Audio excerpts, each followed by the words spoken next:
Hi guys. तो यार इस वीडियो में हम देखेंगे रेट लिमिटर डिज़ाइन करने का, रेट लिमिटर को इम्प्लीमेंट करने का लास्ट एल्गोरिदम। ठीक है, तो अभी भी हम स्टेप 2 में चल रहे थे। ये पार्ट 5 है स्टेप 2 का। स्टेप 2 में हमें हाई लेवल डिज़ाइन बताना होता है, लेकिन मैंने बताया था कि हमें उससे पहले रेट लिमिटर के बारे में कुछ जानना है। ठीक है, तो हम देख रहे थे रेट लिमिटर को इम्प्लीमेंट करने के एल्गोरिदम्स। ठीक है, तो आज हमारा लास्ट एल्गोरिदम है। इसके बाद हम फाइनली हाई लेवल आर्किटेक्चर पे घुसेंगे उसके बाद नेक्स्ट वीडियो में। ठीक है, तो हमारा लास्ट एल्गोरिदम है स्लाइडिंग विंडो लॉग एल्गोरिदम। ठीक है, इससे पहले वाले वीडियो में हमने देखा था ना फिक्स्ड विंडो काउंटर एल्गोरिदम, है ना। याद करो, उसमें एक ड्रॉबैक था। ठीक है, तो ड्रॉबैक क्या था वो मैं बताता हूँ।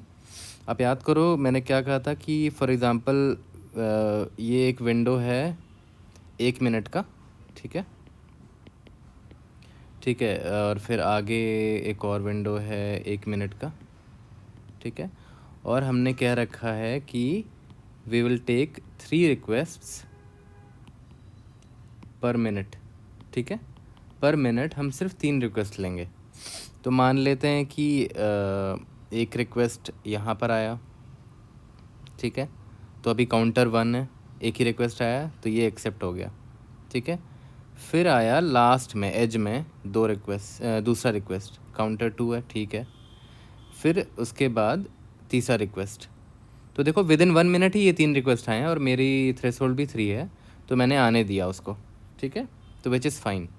अब नेक्स्ट मिनट जब स्टार्ट हुआ तो काउंटर 1 हुआ, काउंटर 2 हुआ, फिर तीसरा रिक्वेस्ट यहाँ पर आया। ठीक है, तो देखने में तो फाइन लग रहा है, बट आप नोटिस करो यहाँ 30वें सेकंड से लेकर और यहाँ का जो है 30 सेकंड नेक्स्ट वाले विंडो का, ये भी तो 1 मिनट हुआ, है ना। ये भी तो 1 मिनट है, यहाँ का 30 सेकंड और यहाँ का 30 सेकंड। और आप काउंट करो इस 1 मिनट में ये 30 सेकंड और ये 30 सेकंड 1 मिनट हुए।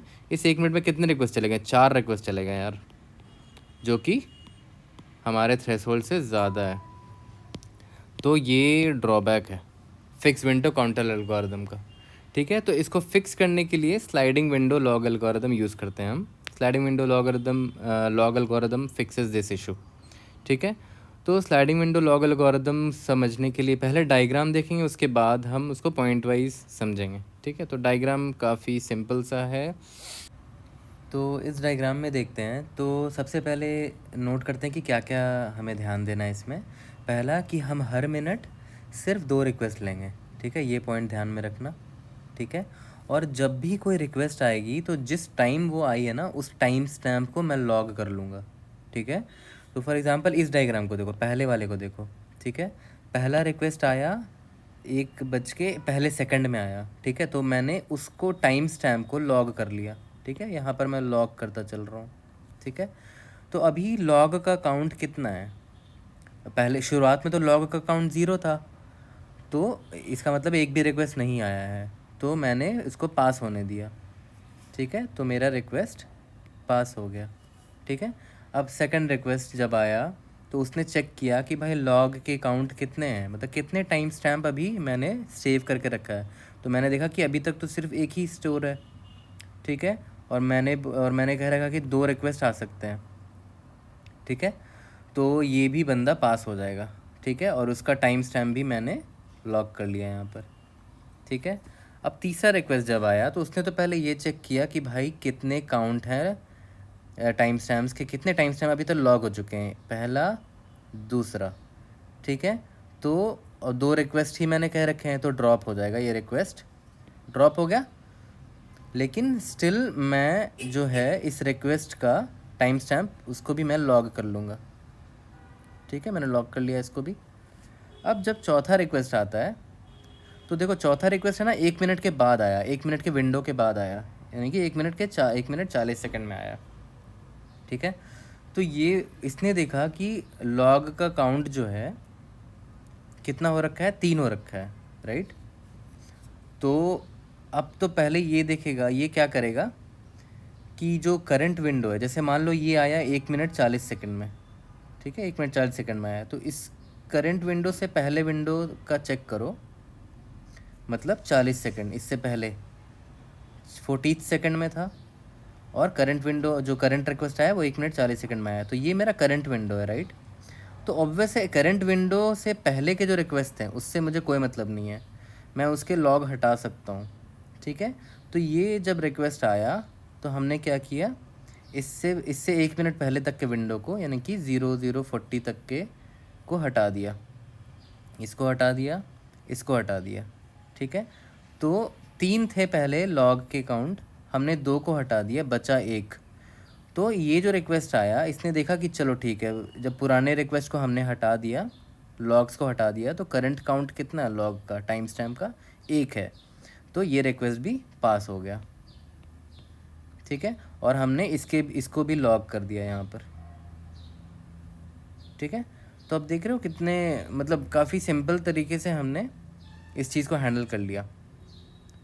हमने हर एक रिक्वेस्ट के टाइम स्टैम्प को लॉग कर लिया, ठीक है। विद इन मिनट हम सिर्फ 2 रिक्वेस्ट ले रहे थे, ठीक है।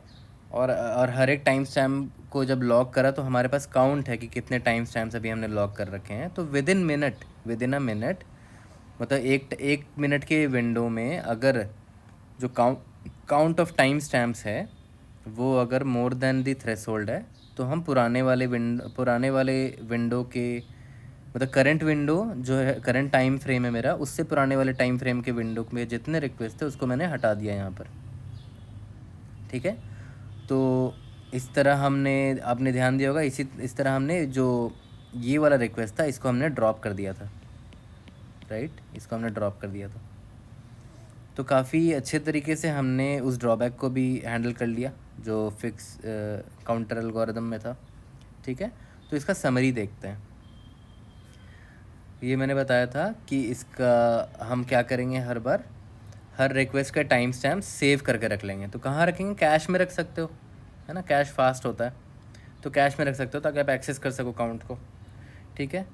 और जब भी न्यू रिक्वेस्ट आती है तो मैंने क्या कहा कि जो आउटडेटेड टाइम स्टैम्प्स है, न्यू रिक्वेस्ट जिस वक्त आई ना, जिस वक्त न्यू रिक्वेस्ट आई है उससे जो आउटडेटेड टाइम स्टैम्प है उसके एक मिनट के टाइम फ्रेम के पीछे के जो आउटडेटेड टाइम स्टैम्प्स है उसको हटा देंगे, ठीक है। और न्यू रिक्वेस्ट का टाइम स्टैम्प जो न्यू रिक्वेस्ट आया है उसका भी टाइम स्टैम्प ऐड कर लेंगे लॉग में, ठीक है। और अगर टाइम स्टैम्प का काउंट ग्रेटर देन थ्रेशोल्ड है तो रिक्वेस्ट को आने नहीं देंगे भाई, रिजेक्ट कर देंगे, ठीक है। My request will be rejected. तो इसके प्रोज क्या है, काफ़ी एक्यूरेट है, आपने देख लिया कि मतलब काफ़ी एक्यूरेटली ये रेट लिमिटिंग कर रहा है।